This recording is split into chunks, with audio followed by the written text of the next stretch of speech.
Welcome to RS academy. మీ Swami sir. Okay, ఈరోజు జరిగిన జాతీయ, అంతర్జాతీయ, ప్రాంతీయ మరియు ముఖ్యమైన వ్యక్తులు, పుస్తకాలు, పేపర్లకు సంబంధించిన అంశాలనేది పరిశీలిద్దాం. ఈరోజు జరిగిన ముఖ్యమైన కరెంట్ అఫైర్లో భాగంగా మనకి ఆంధ్రప్రదేశ్ సంబంధించిన ఒక కరెంట్ అఫైర్ అనేది మనకు రావడం జరిగింది. ఆ కరెంట్ అఫైర్ ఏంటో చూద్దాం. ఆంధ్రప్రదేశ్లో అధిక నాణ్యత అంతర్గత మౌలిక సదుపాయాల అభివృద్ధికి మద్దతుగా ఆసియా అభివృద్ధి బ్యాంక్ మరియు భారత ప్రభుత్వం ఇటీవల 141.12 మిలియన్ల విలువైన రుణ ఒప్పందం చేసుకోవడం జరిగింది. చాలా ఇంపార్టెంట్. ఆంధ్రప్రదేశ్ ప్రభుత్వం సంబంధించిన నాణ్యత మరియు అంతర్గత మౌలిక సదుపాయాల కోసం ఈ ఆసియా అభివృద్ధి బ్యాంకుతో భారతదేశం ఒక ఒప్పందం చేసుకుంది. దీని ప్రకారం ఈ యొక్క ఆంధ్రప్రదేశ్లో ఈ యొక్క అభివృద్ధి అనేది దానికోసం దీన్ని చేపట్టారు. ముఖ్యంగా చూసుకుంటే ఆంధ్రప్రదేశ్లో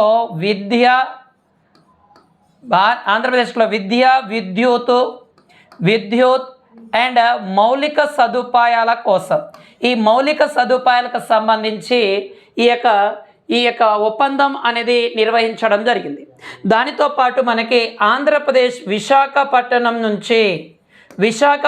నుంచి తిరుపతి జిల్లా వరకు అంటే చిత్తూరు జిల్లా వరకు కారిడార్ నిర్మాణం కోసం కూడా ఈ యొక్క ఒప్పందం అనేది నిర్వహించారనిగా చెప్పవచ్చు మనకి.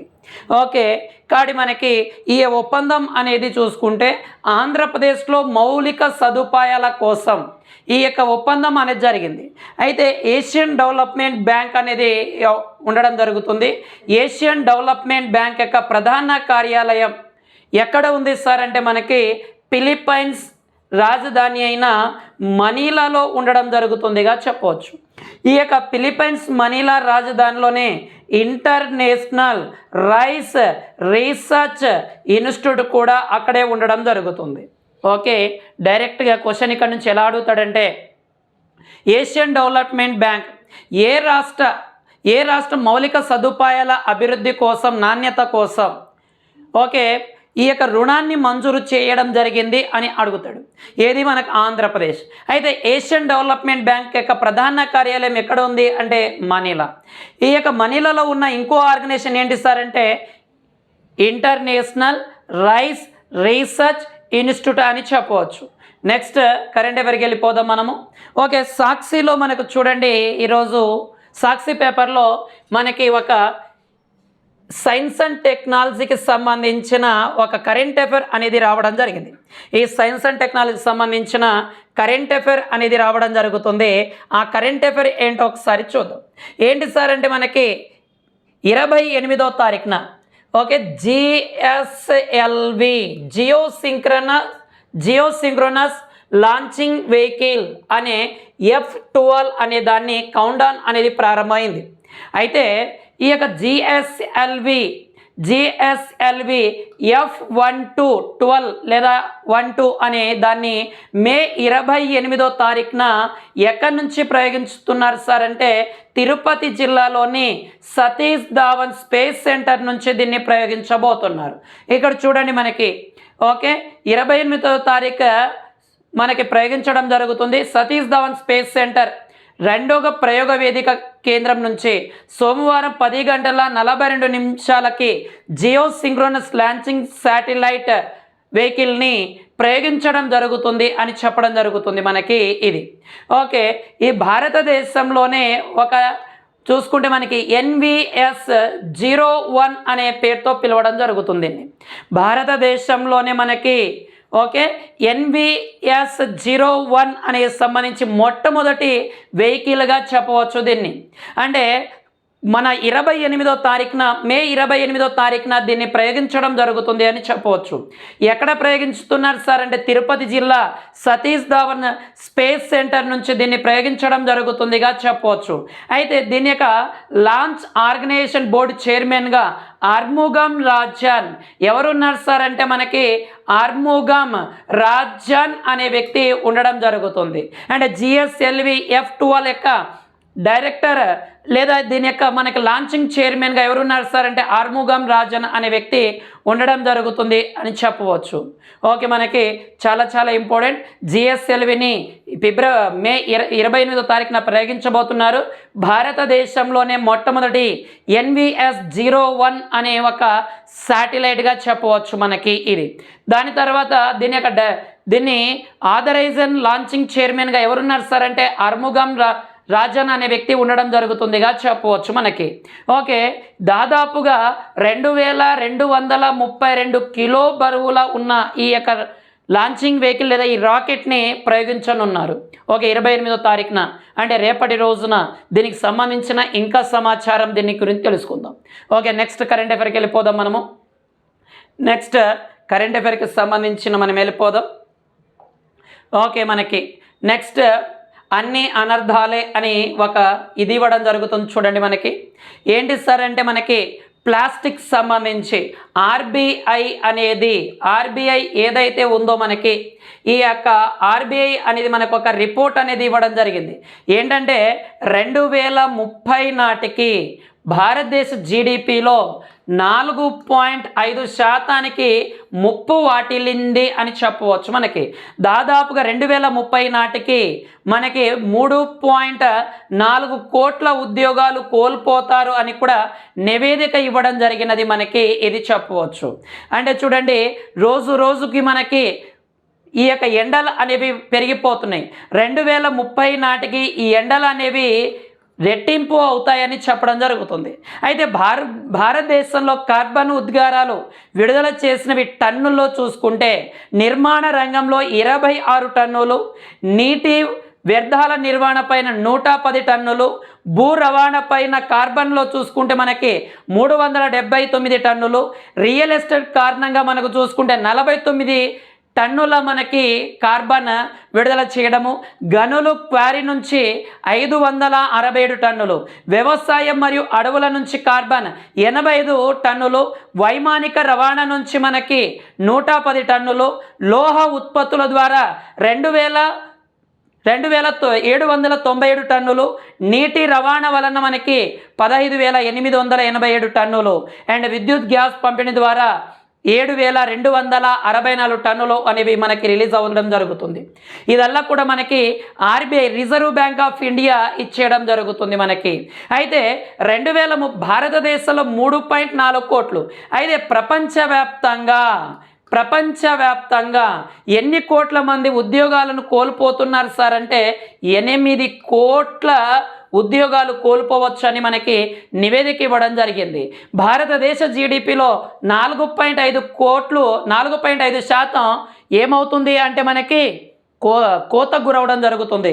ఇక్కడ చూడండి, ప్రపంచంలో జీడిపి చూసుకుంటే మనకి ఇక్కడ చూసుకుంటే దాదాపుగా మనకి 3.8% ఇది అవ్వడం జరుగుతుంది మనకి.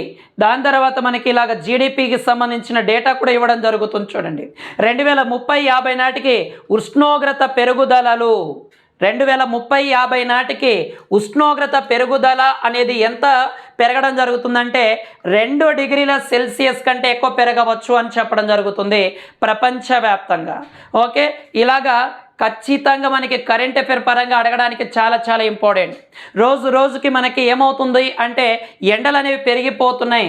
2030 నాటికి భారతదేశంలో ఈ కార్బన్ ఉద్గారాల వలన జీడిపిలో 4.5%, అదే మనకు 3.4 కోట్ల ఉద్యోగాలు కోల్పోతున్నారు.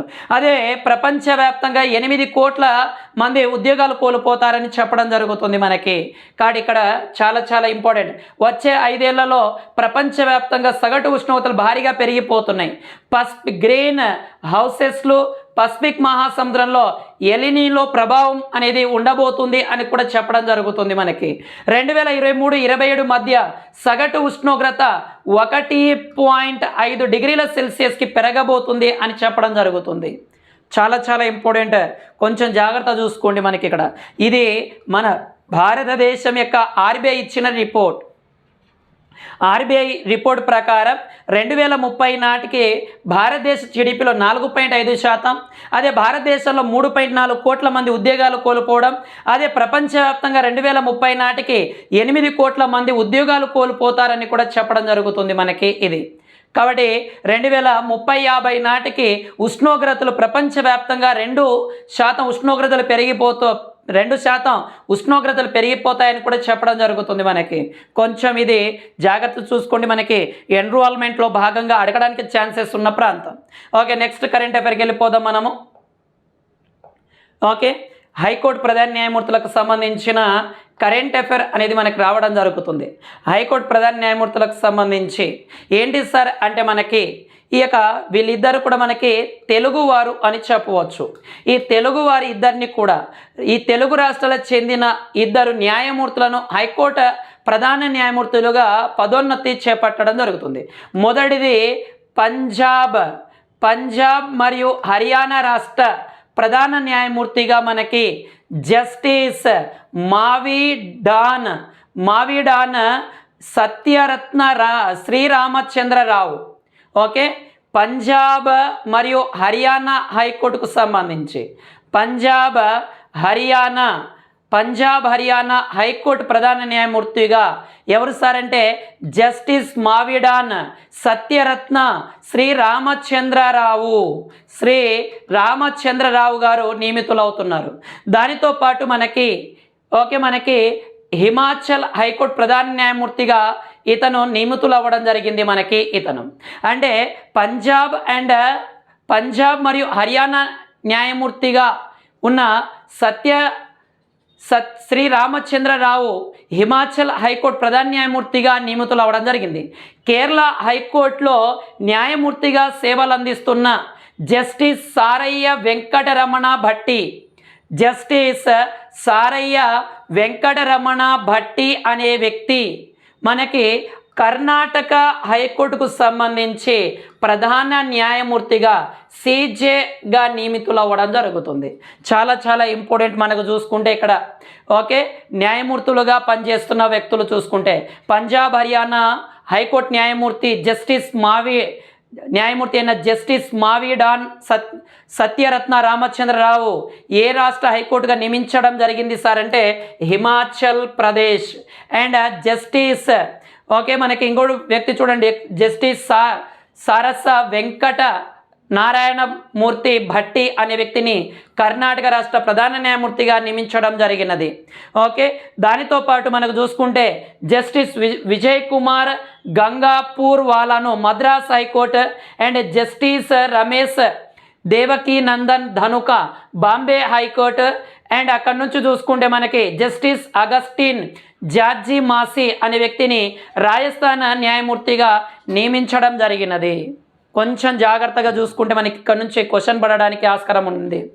ఒకటి ఎవరంటే మనకి జస్టిస్ శ్రీరామచంద్రరావుని అయితే Himachal Pradesh high court and justice Venkataramana భట్టినేమో కర్ణాటక హైకోర్టు ప్రధాన న్యాయమూర్తి.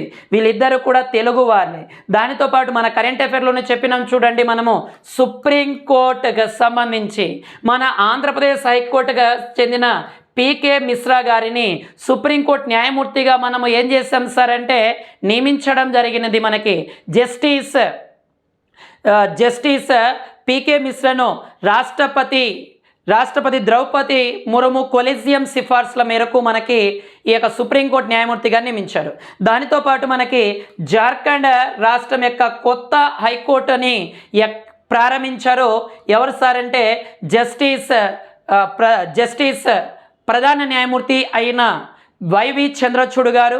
దానితో పాటు మనకి ఇంకో వ్యక్తి భారత రాష్ట్రపతి అయిన ద్రౌపది ముర్ము గారు ఇద్దరు కలిసి ప్రారంభించడం జరిగింది. కొంచెం యాడ్ చేసుకుంటే ఇక్కడ నుంచే కరెంట్ అఫైర్లో భాగంగా అడగడానికి ఛాన్సెస్ ఉంది. దాని తర్వాత ప్లాస్టిక్ ముప్పు ఇంతింత కాదయ్యా అనేది మనకి ఒక ఆర్టికల్ ఇవ్వడం జరిగింది. ఓకే, డైరెక్ట్గా దీంట్లో చూసుకుంటే మనకి ఇక్కడ డైరెక్ట్గా మనకు చూసుకుంటే ప్లాస్టిక్ ఉత్పత్తి పెరుగుతున్నది. సంవత్సరానికి ఎంత సార్ అంటే 40 కోట్ల టన్నుల అంచనాగా పెరిగిపోతుంది రోజు రోజుకి. ఇది 2040 నాటికి రెట్టింపు అవుతుందని మనకి ఆర్టికల్ ఇచ్చాడు. ఖచ్చితంగా ఇక్కడ నుంచి క్వశ్చన్ ఎన్రోల్మెంట్లో భాగంగా అడుగుతాడు. ఓకే, ప్రతి సంవత్సరం కూడా 40 కోట్ల టన్నులు పెరుగుతుంది. అది 2040 నాటికి రెట్టింపు పెరిగిపోతుంది అని చెప్పడం జరుగుతుంది. అలాగా మనకు చూసుకుంటే సముద్రాలలో మొత్తం సముద్ర వ్యర్థాలలో 85%, అంటే సముద్రాలలో మనకి ఎంత శాతం ఉందంటే 85% వ్యర్థ ప్లాస్టికే ఉన్నట్టుగా చెప్పడం జరుగుతుంది మనకి ఇది. దానితో పాటు మనకు చూసుకుంటే సముద్రంలో కాకుండా బయట వైపున భూమి మీద 46% వ్యర్థాలు ప్లాస్టిక్ వ్యర్థాలు ఉన్నాయి అన్నట్టుగా మనకు చెప్పడం జరుగుతుంది మనకి ఇది. అయితే దీంట్లో ప్రపంచవ్యాప్తంగా ప్లాస్టిక్ వ్యర్థాల్లో 17% మాత్రమే కాల్చేస్తున్నారు. 17% మాత్రమే కాల్చేస్తున్నారు. అయితే 15% మాత్రమే పునర్వినియోగం, అంటే పునర్వినియోగం అనేది నిర్వహించడం జరుగుతుంది మనకి, ఇలాగా చెప్పడం జరుగుతుంది. చూడండి, సంవత్సరానికంట 40 కోట్ల టన్నుల ప్లాస్టిక్ అనేది పెరిగిపోతుంది సముద్రాలలో మనకి. ఇది 2040 నాటికి రెట్టింపు అవుతుంది. అంటే సముద్రాలలో 85% ప్లాస్టిక్ వ్యర్థాలు ఉన్నాయి. అదే భూమిపైన అయితే 46% వ్యర్థాలు ఉన్నాయి. అదే మనకు ప్లాస్టిక్లో 17% మాత్రమే కాల్చేస్తున్నాం, 15% మాత్రమే అంటే పునర్వినియోగం చేస్తున్నాము అని చెప్పడం జరుగుతుంది. మనం తాగే వాటర్లో కావచ్చు, పిలిచే గాలిలో కావచ్చు, అండ్ తినే ఆహారంలో కావచ్చు, రోజు రోజు కలుషితం అవ్వడం జరుగుతుందని చెప్పవచ్చు. దానితో పాటు మనకి యుఎన్ఓ కూడా రిపోర్ట్ ఇచ్చింది ఇటీవల. చిన్నపిల్లలకి తల్లి ఏదైతే తమ పిల్లలకి పట్టే పాలలో కూడా ఈ వ్యర్థాలు అనేవి పెరిగిపోతున్నాయి, ప్లాస్టిక్ వ్యర్థాలు వస్తున్నాయి అని మనకి ఇక్కడ చెప్పడం జరుగుతుంది మనకి ఇది. అయితే మనకి 2022 డిసెంబర్లో మనకి సంబంధించి ఈ ఐఎన్సి మనకి అంటే ఇంటర్నేషనల్ సంబంధించిన ఒక సమావేశాల్లో ఈ యొక్క ప్లాస్టిక్ సంబంధించి సింగిల్ యూజ్ ప్లాస్టిక్ సంబంధించి ఈ యొక్క చర్చలు అనేవి నిర్వహిస్తామని చెప్పడం జరుగుతుంది. దాని తర్వాత చూసుకుంటే మనకి ఐఎన్సి రెండవ సమావేశాలు మే 29వ తారీఖు నుంచి జూన్ 2వ తారీఖు మధ్య నిర్వహిస్తున్నారు. మనకు అదల్లా అవసరం లేదు, కానీ సంవత్సరానికి ఎన్ని కోట్ల టన్నుల వ్యర్థాలు పెరుగుతున్నాయి 40 టన్నులు. 2040 నాటికి ఇది రెట్టింపు అవుతుంది. సముద్రాలలో 85% వ్యర్థాలు, భూమిపైన 46% వ్యర్థాలు. అయితే మనం కాల్చేస్తున్న ప్లాస్టిక్ ఎంత? 17%. పునర్వినియోగానికి ఉపయోగిస్తుంది ఎంత? 15% అని చెప్పవచ్చు మనకి. ఇది కొంచెం జాగ్రత్త, ఎన్రోల్మెంట్లో భాగంగా అడగడానికి ఛాన్సెస్ ఉన్న ప్రాంతం. ఓకే, నెక్స్ట్ మనకి కరెంట్ అఫైర్. గ్రామీణ అభివృద్ధికి మరో స్కాచ్ అవార్డ్ అని చెప్పడం జరుగుతుంది. ఓకే, గ్రామీణ ప్రాంతాల్లో చెరువుల తవ్వకానికి ఈ ఏడాదికి అంటే 2023కి సిల్వర్ అవార్డ్ అనేది లభించడం జరిగిందిగా చెప్పవచ్చు మనకి. ఓకే, ఈ నెల ఆఖరు అంటే మే 30 నాటికి, అంటే ఈ నెల 30-31 నాటికి 140 చెరువుల మొత్తం పూర్తవుతాయి. ఎక్కడ సార్ అంటే ఆంధ్రప్రదేశ్లో. అంటే ఆంధ్రప్రదేశ్లో సంబంధించి సిల్వర్ అవార్డు లభించడం జరిగింది మనకి ఈ గ్రామీణ ప్రాంతంలో.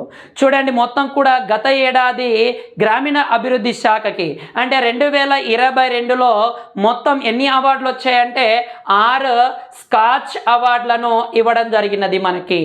అయితే మనకి రాష్ట్ర గ్రామీణాభివృద్ధి శాఖ మరో స్కాచ్ అవార్డును సొంతం చేసుకుంది. గ్రామీణ ప్రాంతాల్లో వర్షపు నీటిని పెద్ద ఎత్తున నిల్వ చేసేందుకు ప్రక్రియలో భాగంగా అమృత్సర్ కార్యక్రమాల్లో అమలుగాను 2023 సంవత్సరానికి స్కాచ్ సిల్వర్ అవార్డుకి ఆంధ్రప్రదేశ్ రాష్ట్రం ఎంపిక అయింది. స్వాతంత్రం వచ్చి 75 సంవత్సరాలు పూర్తయిన సందర్భంగా ఒక్కొక్క జిల్లాలో 75 వంతన రాష్ట్రంలో 26 జిల్లాలకు మొత్తం 1950 చెరువులలో కార్యక్రమాన్ని చేపట్టడం జరిగినది. అయితే ఈ యొక్క ఉపాధి హామీ పథకంలో భాగంగా లక్ష్యంగా పెట్టుకొని ఇప్పటికీ 1810 చెరువుల నిర్మాణం చేపట్టారు. చాలా చాలా ఇంపార్టెంట్ నన్ను. అయితే మిగిలినవి 140 చెరువులు ఈ నెల ఆఖరికి పూర్తి చేయనట్లుగా ప్రకటించడం జరిగినది. చాలా చాలా ఇంపార్టెంట్. మనకు అమృత్ సరోవర్లో భాగంగా మనం చెప్పుకోవడం జరిగింది.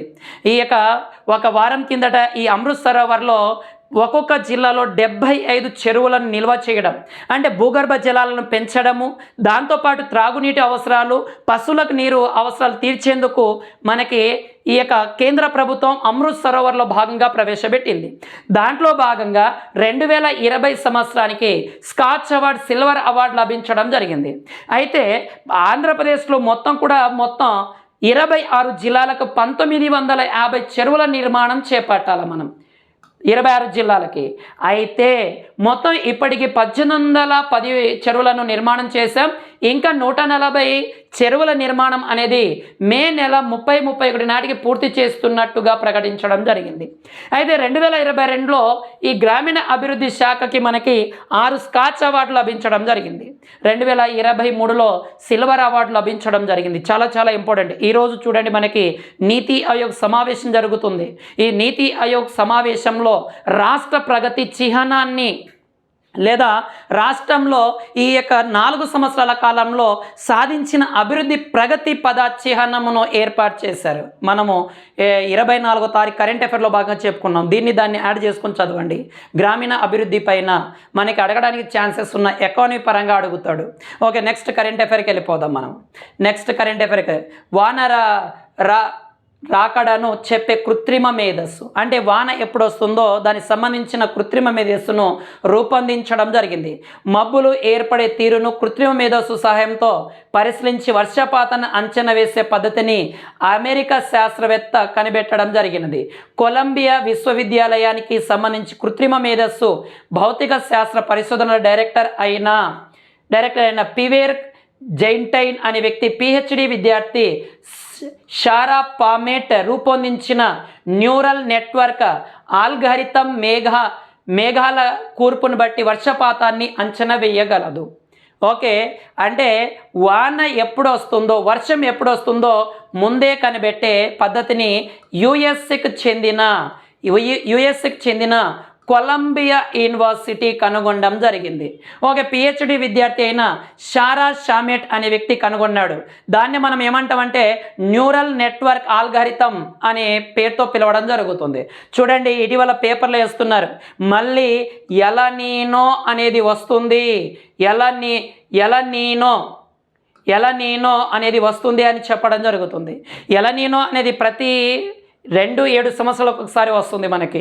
ఈ ఎలనీనో రావడం వలన ఈ ప్రపంచవ్యాప్తంగా వచ్చే ఋతుపవనాలు పెరు సముద్ర తీరానికి ఆకర్షించబడతాయి. అందువలన ప్రపంచవ్యాప్తంగా ఎలనీనో రావడం వలన వర్షాలు అనేవి అంతగా సంభవించవు. ఓకే, మళ్ళీ లానినో వస్తే ఈ యొక్క ఎలనీనో ప్రభావం పోయి ప్రపంచవ్యాప్తంగా వర్షపాతాలు విస్తరిస్తాయి. మనకి జాగ్రఫీ పరంగా అడగడానికి ఛాన్సెస్ ఉన్న ప్రాంతం. భారతదేశంలో మొట్టమొదటిసారిగా ఈ యొక్క కృత్రిమ వానలు ఎక్కడ కురిపించారు సార్ అంటే కర్ణాటక రాష్ట్రంలో కురిపించడం జరిగింది. ఆంధ్రప్రదేశ్లో కూడా అనంతపురం జిల్లాలో ఈ కృత్రిమంగా వర్షాలు కురిపించడం జరిగింది వైఎస్ రాజశేఖర హయాంలో. కాబట్టి కొంచెం జాగ్రత్త చూడండి, ప్రపంచంలో కృత్రిమ వర్షాలను కురిపించిన దేశం చైనా అని చెప్పవచ్చు. భారతదేశంలో మొట్టమొదటిసారి కృత్రిమ వర్షాలు కర్ణాటక, కేరళ ప్రాంతంలో పశ్చిమ కనుమల్లో కురిపించారు. దాని తర్వాత ఆంధ్రప్రదేశ్లో కృత్రిమ వర్షాలు అనంతపురం జిల్లాలో మొదటగా కురిపించి ఆంధ్రప్రదేశ్లో చాలా జిల్లాలలో కృత్రిమ వర్షాలు కురిపించారు మనకి. ఓకే, నెక్స్ట్ కరెంట్ అఫైర్కి వెళ్ళిపోదాం మనము. ఓకే, ఒక కరెంట్ అఫైర్కి సంబంధించి మిస్ సుమా శర్మ 1990 బ్యాచ్కి has taken the oath of office and సాక్రీ as a member of union public service commission. ఓకేనా, ఏంటి సార్ అంటే యూపీఎస్సి అనేది ఉంది. ఈ యూపీఎస్సి మెంబర్గా మనకి శ్రీమతి సుమన్ శర్మ. ఓకే, ఎవరు సార్ అంటే సుమన్ శర్మ అనే వ్యక్తి నియమితులు అవ్వడం జరిగింది. యూపీఎస్సి చైర్మన్ ఈమెను పదవి ప్రమాణ స్వీకారం చేశారు. ఇక్కడ చూడండి మనకి. Okay, the oath was administrative by the chairman of UPSC doctor Manoj Soni. అంటే ఈ యొక్క సుమన్ శర్మ అనే వ్యక్తిని ఈ యొక్క యూపీఎస్సి చైర్మన్ అయిన ఎవరు మనకి డాక్టర్ మనోజ్ సోని గారు ప్రమాణ స్వీకారం చేయించడం జరిగింది. శ్రీమతి సుమన్ శర్మ 1990 బ్యాచ్కి చెందిన యూనియన్ పబ్లిక్ సర్వీస్ కమిషన్ సభ్యునిగా ఆఫీస్ మరియు గోప్యత ప్రమాణం చేశారు. మరియు UPSC chairman doctor Manoj Soni ప్రమాణ స్వీకారం చేయించారు. కాబట్టి మనకి యూపీఎస్సీ సభ్యురాలుగా సుమన్ శర్మను నియమించడం జరిగింది. భారతదేశంలో ఈ కలెక్టర్ అనే వ్యవస్థను 1774లో ఏర్పాటు చేయడం జరిగింది. ఓకే, ఈ కలెక్టర్ వ్యవస్థను 1774లో ఏర్పాటు చేశారు మనకి. అయితే ఎవరు ఏర్పాటు చేశారు సార్ అంటే కారన్ వాలిస్ అనేది చెప్పడం జరుగుతుంది. బ్రిటిష్ ఇండియా కాలంలో father of Indian civil service ఎవరంటే కారన్ వాలిస్. ఆఫ్టర్ ఇండిపెండెన్స్ స్వాతంత్రం వచ్చిన తర్వాత భారతదేశ సివిల్ సర్వీస్ పితామహుడుగా ఎవరిని సర్దార్ వల్లభాయ్ పటేల్ అనే వ్యక్తిని చెప్పడం జరుగుతుంది. భారతదేశంలో కలెక్టర్ వ్యవస్థను 1774లో ఏర్పాటు చేశారు. అప్పుడు కారన్ వాలిస్ అనే వ్యక్తి బ్రిటిష్ ఇండియా కాలంలో father of Indian civil service అని ఎవరిని పిలుస్తారంటే కారన్ వాలిస్.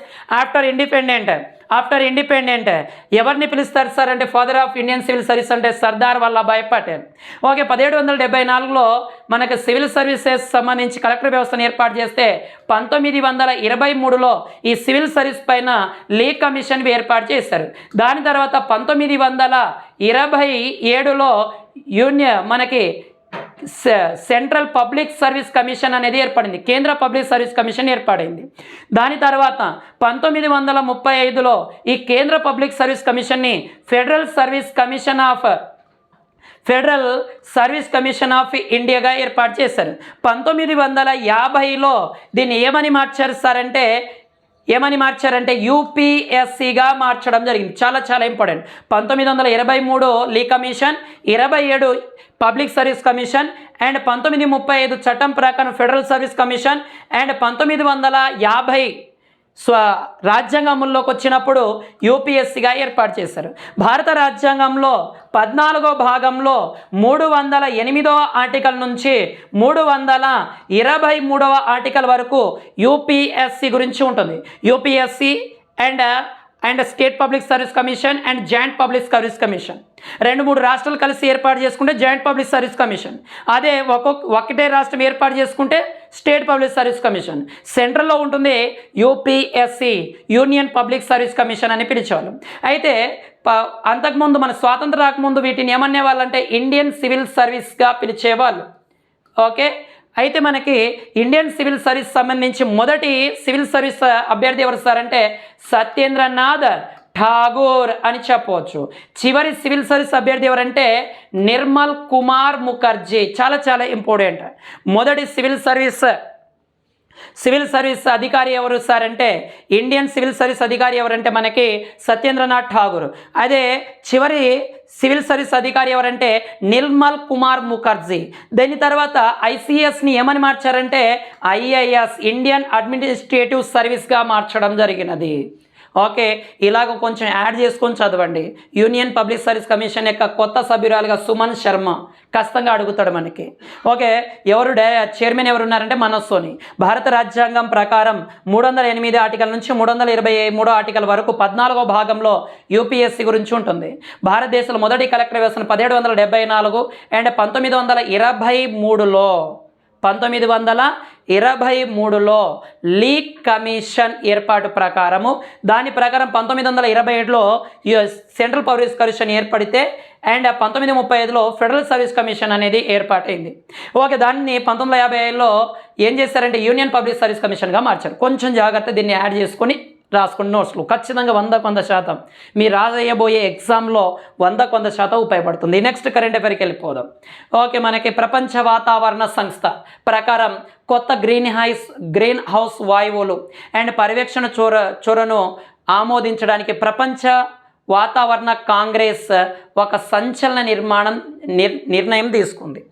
అంటే గ్రీన్ హౌస్ వాయువుల పర్యవేక్షణకు సంబంధించి ఒక కొత్త నిర్ణయం తీసుకోవడం జరుగుతుంది. ఎందుకంటే రోజుకి ఈ యొక్క ఉష్ణోగ్రత పెరిగిపోతుంది. ప్రపంచవ్యాప్తంగా ఈ యొక్క భూమి యొక్క ఉష్ణోగ్రత పెరిగిపోతుంది. అంటే ప్రపంచవ్యాప్తంగా ఉష్ణోగ్రతను 1 డిగ్రీ 1 డిగ్రీ సెంటీగ్రేడ్కి పరిమితం చేయాలనేదే ఈ ప్రపంచ వాతావరణ సంస్థ యొక్క టార్గెట్. దానిలో భాగంగా గ్రీన్ హౌస్ వాయువులను పర్యవేక్షణ కోసం ఈ యొక్క కాంగ్రెస్ సమావేశం జరుగుతుంది. మనం ఇందాక చెప్పాం కదా, సంవత్సరానికి 40 కోట్ల వ్యర్థాలు ఇదవుతున్నాయి అండ్ 2040 నాటికి రెట్టింపు అవుతుంది అని. దాని తర్వాత మన సాక్షిలో ఇచ్చిన చూడండి, ఓకే 2030 నాటికి ప్రపంచంలో ఎండలు అనేవి పెరిగిపోతాయని కూడా మన ఆర్టికల్ ఇచ్చాడు. దానిలో భాగంగా WMO వరల్డ్ మ్యారిటైమ్ ఆర్గనైజేషన్ ప్రపంచ వాతావరణ సంస్థ గ్రీన్ హౌస్ వాయువులకు సంబంధించి పర్యవేక్షణ చేయబడుతుంది. ఈ యొక్క WMO ప్రధాన కార్యాలయం ఎక్కడుంది సార్ అంటే స్విట్జర్లాండ్లోని జెనీవా అనే ప్రాంతంలో ఉండడం జరుగుతుంది. ఈ WMO యొక్క ప్రధాన కార్యాలయం జెనీవా అయితే దీంట్లో మొత్తం 193 దేశాలు ఉండడం జరుగుతుంది. అయితే ఇండియన్ మెట్రోలాజికల్ డిపార్ట్మెంట్ ఎక్కడుంది సార్ అంటే న్యూఢిల్లీలో ఉండడం జరుగుతుంది. అదే ఇండియన్ మెట్రోలాజికల్ రీసెర్చ్ ఇన్స్టిట్యూట్ వాతావరణ పరిశోధన సంస్థ ఎక్కడుంది సార్ అంటే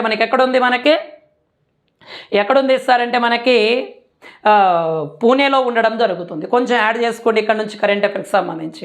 నేషనల్ టైగర్ కన్జర్వేషన్ అథారిటీ పర్యావరణం, వాతావరణం మరియు వాతావరణ మార్పుల మంత్రిత్వ శాఖ ఆధ్వర్యంలో 11 మంది సభ్యుల చిరుత ప్రాజెక్ట్ స్టీరింగ్ కమిటీని ఏర్పాటు చేసింది మరియు global tiger forum secretary general Rajesh Gopal దాని చైర్మన్గా నియమించడం జరిగింది. ఎందుకు సార్ అంటే మనకి చీతా ప్రాజెక్ట్ చాలా ముఖ్యమైనది. చీతా ప్రాజెక్ట్ చాలా ముఖ్యమైనదిగా చెప్పవచ్చు మనకి ఇది. ఎందుకు చీతా ప్రాజెక్ట్ ముఖ్యమైనది అని చెప్తున్నాను అంటే ఎందుకంటే మనకి కునో నేషనల్ పార్క్లో ఇటీవల 8 చీతాలు తీసుకొచ్చాం. దాని తర్వాత 16 టైగర్ తీసుకొచ్చాం. దాని తర్వాత ఇటీవల మధ్యప్రదేశ్లోని కునో నేషనల్ పార్క్లో 2 చీతా కూనలు మరణించాయి. దీనికి సంబంధించి ఒక కమిటీని వేయడం జరిగినది. కునో నేషనల్ పార్క్లో మనము చీతాలకు సంబంధించి దానికి కమిటీలు వేశారు. ఎందుకంటే రోజుకి ఈ చీతాలు మరణిస్తున్నాయి కాబట్టి కొంచెం జాగ్రత్తగా అబ్జర్వేషన్ చేయండి. ఎందుకంటే రీసెంట్గా మనకి SI కానిస్టేబుల్లో ఇక్కడ నుంచి క్వశ్చన్ కూడా పడడం జరిగింది. 11 మంది సభ్యులకు సంబంధించిన చీతా ప్రాజెక్ట్ స్టీరింగ్ కమిటీ నియమించారు. అధ్యక్షుడు ఎవరంటే మనకి రాజేష్ గోపాల్. ఇతను గ్లోబల్ టైగర్ ఫోరం సెక్రటరీగా చెప్పడం జరుగుతుంది. కొంచెం యాడ్ చేసుకున్నాను. మనకి నెక్స్ట్ కరెంట్ అఫైర్కి సంబంధించి డేటాకి వెళ్ళిపోదాం మనము. కేంద్ర మంత్రి గిరిరాజ్ సింగ్ ప్రారంభించిన స్మార్ట్ క్యాంపెయిన్ గ్రామీణ ప్రాంతాల్లో డిజిటల్ లావాదేవీలు ప్రోత్సహించడం కోసం మరియు మహిళా సాధికారత దృష్టి సాధించడం కోసం లక్ష్యంగా పెట్టుకోవడం జరిగింది. కేంద్ర గ్రామీణ శాఖ మంత్రి గిరిరాజ్ సింగ్ స్మార్ట్ అంటే భారతదేశ వ్యాప్తంగా 50,000 గ్రామాలలో డిజిటల్ కార్యక్రమాలు ప్రారంభించాలనే ఉద్దేశంతో ఈ స్మార్ట్ అనే ఒక క్యాంపెయిన్ని ప్రారంభించడం జరుగుతుంది. దీనితో పాటు మహిళా సాధికారత, మహిళా అభివృద్ధి, గ్రామీణ అభివృద్ధి కోసం దీన్ని ప్రారంభించడం జరిగినది. నెక్స్ట్ కరెంట్ అఫైర్కి వెళ్ళిపోదాం. మన టిప్పు సుల్తాన్. ఇది చెప్పేసుకుని మనం కంప్లీట్ చేద్దాం. ఇదే లాస్ట్ అంటే కరెంట్ అఫైర్ మనకి టిప్పు సుల్తాన్ సంబంధించిన కల్పిత కత్తి. ఈ వారంలో ఇస్లామిక్ మరియు ఇండియన్ ఆర్ట్ సెల్లో GBP 14 మిలియన్ల పైగా పొందడం లండన్లోని జోన్స్ హోమ్ కోసం భారతీయ వస్తువుల కోసం అన్ని వేలం రికార్డులను బద్దలు కొట్టడం జరిగింది. అంటే వేలం వేస్తే ఈ కత్తి ఇంతగా GBP 14 మిలియన్ల పైగా ఇదైంది. ఇలాగ భారతీయ వస్తువులపైన ఆ రికార్డును బద్దలు కొట్టడం జరిగినది ఈ యొక్క టిప్పు సుల్తాన్ అంటే మనకు తెలిసినది మైసూర్ పులిగా భావించబడే వ్యక్తి ఎవరు సార్ అంటే టిప్పు సుల్తాన్గా చెప్పవచ్చు. ఈ టిప్పు సుల్తాన్కి సంబంధించినది చూడండి, చాలా ఇంపార్టెంట్. ఈ యొక్క మైసూర్ రాజ్యం 1399లో యాదరాజు ఎవరు సార్ అంటే యాదరాజు అడయార్ అనే వ్యక్తి రాజుగా పరిపాలిస్తున్నాడు. అయితే ఇది విజయనగర సామ్రాజ్యంలో భాగంగా ఉండేది. అయితే 1565లో తల్లికోట యుద్ధం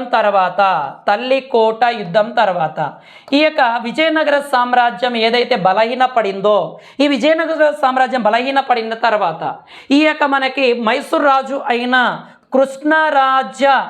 కృష్ణరాజ వడయార్ అనే వ్యక్తి స్వాతంత్రం ప్రకటించుకొని పరిపాలన చేస్తున్నాడు. అప్పుడు ఇతని దగ్గర మంత్రిగా ఉండే నంద్యారాజ్ అండ్ దేవరాజ్. ఎవరు సార్ అంటే నంద్యారాజ్ అండ్ దేవరాజ్ అనే ఇద్దరు వ్యక్తులు. దేవరాజ్ అయితే మనకి సైనికాధికారి, నంద్యారాజ్ అయితే మనకి ఎవరు సార్ అంటే ఈ ఆర్థిక మంత్రి. వీళ్ళిద్దరికి సంబంధించి మనకి కృష్ణరాజు అడయార్కి సంబంధించి మనకి అయితే ఈ యొక్క కృష్ణరాజు అడయార్ని లొంగబరుచుకొని పరిపాలన చేస్తున్న సమయంలో మనకి తర్వాత కాలంలో ఎవరు సార్ అంటే ఈ యొక్క గవర్నర్గా పనిచేస్తున్న ఈ యొక్క టిప్పు సుల్తాన్ యొక్క తండ్రి అయిన హైదర్ అలీ అనే వ్యక్తి ఏ రాజ్యాన్ని, ఈ యొక్క మైసూర్ రాజ్యాన్ని, ఈ వడయార్ అనే రాజుని ఓడించి రాజ్యాన్ని ఆక్రమించుకొని పరిపాలన చేశాడు. దాని తర్వాత మనకి దాని తర్వాత 4 మనకి ఆంగ్లో కర్ణాటక యుద్ధాలు కూడా జరిగాయి. ఆ ఆంగ్లో కర్ణాటక యుద్ధాలలో రెండో ఆంగ్లో కర్ణాటక యుద్ధంలో ఈ యొక్క హైదర్ అలీ మరణించడం జరుగుతుంది. చివరి కర్ణాటక యుద్ధం 1799లో ఈ యొక్క మనకి ఎవరు ఈ మైసూర్ పులిగా భావించబడే టిప్పు సుల్తాన్ కూడా ఏమయ్యాడంటే మనకి ఆంగ్లేయ సైనికాధికారి అయిన స్టూవర్ట్ చేతిలో శ్రీరంగపట్టణం వద్ద మరణించడం జరిగినదిగా చెప్పవచ్చు. కొంచెం జాగ్రత్త ఇక్కడ. ఇక్కడ నుంచి మనకి హిస్టరీ పరంగా అడుగుతాడు. గ్రూప్ 2లో చూడండి, మనకి గ్రూప్ 2 కావచ్చు, గ్రూప్ 1 కావచ్చు, అన్ని రకాల ఎగ్జామ్లో ఈ యొక్క ఆంగ్లో కర్ణాటక యుద్ధాలలో భాగంగా క్వశ్చన్ పడడానికి ఉంది. మనకి మొదటిగా ఈ మైసూర్ రాజ్యం ఏ దాంట్లో విజయనగర సామ్రాజ్యంలో భాగంగా ఉండేది యాదవరాజు అడయార్. 1565 ఈ యొక్క తల్లికోట యుద్ధంలో విజయనగర ప్రాంతం కోల్పోవడం వలన మనకి కృష్ణరాజు అడయార్ III అనే వ్యక్తి స్వతంత్రం ప్రకటించుకున్నారు. అతని దగ్గర ఉండే నంద్యారాజ్ అండ్ దేవరాజ్ అతన్ని బందీగా చేసుకొని ఉంటున్న సమయంలో ఈ హైదర్ అలీ అనే వ్యక్తి ఎవరిని, ఈ కృష్ణరాజు అడయార్ని విడిపించి అతను రాజుగా అవ్వడం జరిగింది. ఈ యొక్క హైదర్ అలీ రాజుగా అయిన తర్వాత 4 ఆంగ్లో కర్ణాటక యుద్ధాలు జరిగాయి. ఆ 4 ఆంగ్లో కర్ణాటక యుద్ధాల్లో రెండవ ఆంగ్లో కర్ణాటక యుద్ధంలో హైదర్ అలీ మరణించడము, అండ్ 4వ కర్ణాటక యుద్ధంలో ఈ యొక్క ఎవరు సార్ అంటే మనకి సైన్యాధికారి, బ్రిటిష్ సైన్యాధికారి స్టూవర్ట్ చేతిలో మన శ్రీరంగపట్టణం వద్ద ఎవరు మరణిస్తారంటే మన మైసూర్ పులిగా భావించబడే టిప్పు సుల్తాన్ మరణించడం జరుగుతుంది. దానితో పాటు ఈ హైదర్ అలీ దిండిగల్ అనే ఒక సైనిక కర్మాగారాన్ని, ఒక ఫ్యాక్టరీని కూడా ఏర్పాటు చేయడం జరుగుతుంది దిండిగల్ వద్ద.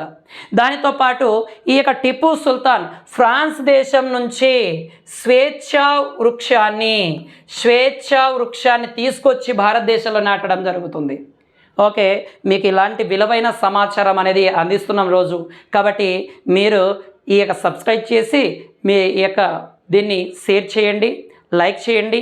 ఏవైనా డౌట్లు వస్తే క్లారిటీగా కింద కామెంట్ బాక్స్లో ఇచ్చేయండి. మీ స్వామి సార్, RS అకాడమీ. జై హింద్.